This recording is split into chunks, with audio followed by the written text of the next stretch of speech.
Hi, thanks for clicking on this video. Today, I will show you how to add combined drafts in TikTok. Make sure to subscribe to fix it for more tutorials. So the first step is to open TikTok.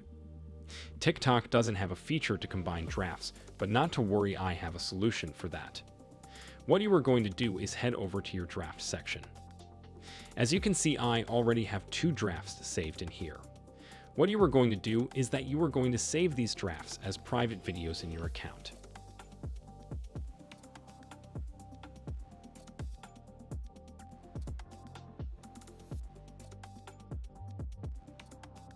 Once that is done, head to the videos and save them to your library.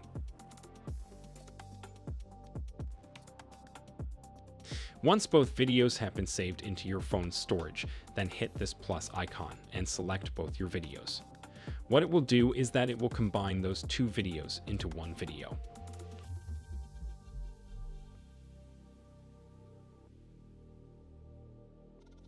As you can see, there is TikTok logo at the end of each video. What we will do is that we will click on Edit and crop the ending of both videos.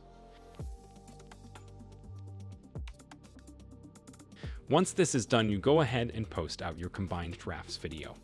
If this tutorial helped you today, make sure to subscribe to fix it. Leave a comment below on what you want to see next.